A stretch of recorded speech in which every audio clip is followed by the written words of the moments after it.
Welcome back to Meaning in Christ today. We're taking a look back to a time when Christianity and Judaism were not distinct. We're tackling one of the most debated questions in early Christian history. When did Christianity and Judaism officially part ways? It's easy to think of Christianity as a completely new religion invented by Jesus or his followers, but the reality is more complex. In the first century, almost all Jesus' followers were Jewish. In fact, with the possible exception of Luke, Acts, every New Testament book was written by Jewish authors. Christianity, as we know it today, emerged from a rich and diverse Jewish context. In the first century, Jesus' followers didn't see themselves as creating a new religion. Leaders like Paul were cultural critics and reformers within Judaism, aiming to bring radical changes, such as inviting Gentiles into the Abrahamic covenant. Their goal wasn't to create a whole new belief system, it was to reform Judaism to include all people. For a long time, Jesus' followers continued to worship in synagogues, celebrate Jewish holidays, and follow Jewish laws. They saw themselves as part of the Jewish tradition, united by their belief that Jesus was the promised Messiah.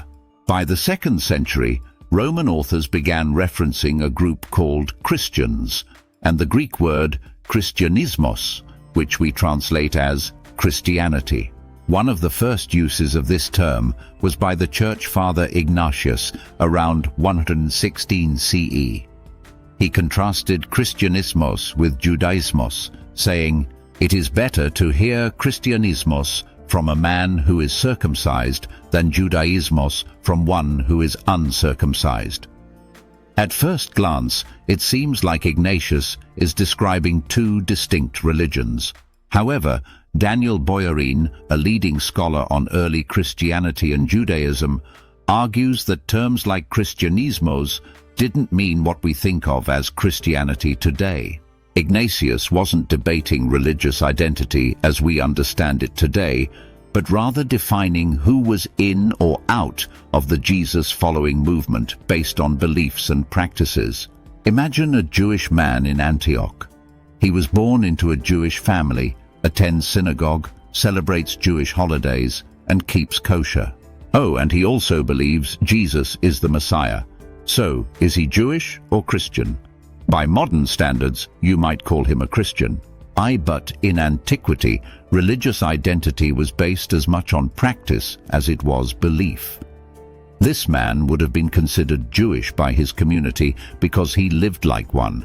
This is important because our modern assumption that belief in Jesus automatically made someone a Christian simply doesn't hold up in the 1st and 2nd centuries. Early Jesus-following groups were incredibly diverse.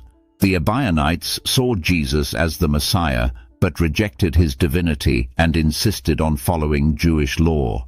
The Marcionites rejected the Hebrew Bible entirely, viewing its God as an oppressive deity and teaching that Jesus revealed a different, benevolent God.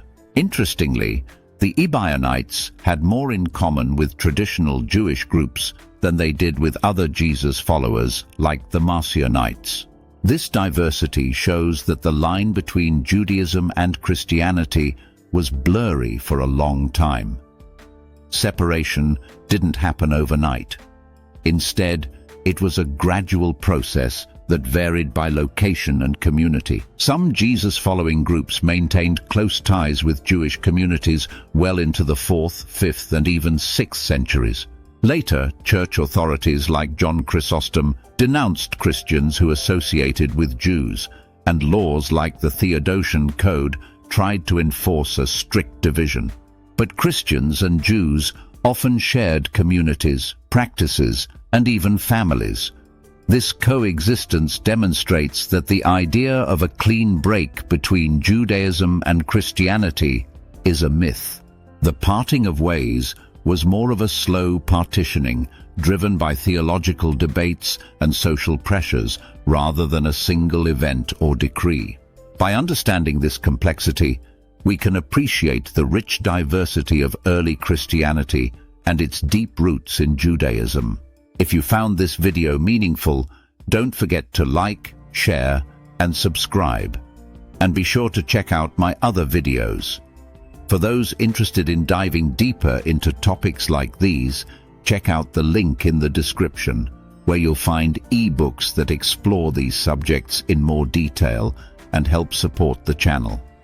Thank you for watching, and we'll see you next time as we continue exploring the intersections of faith and history.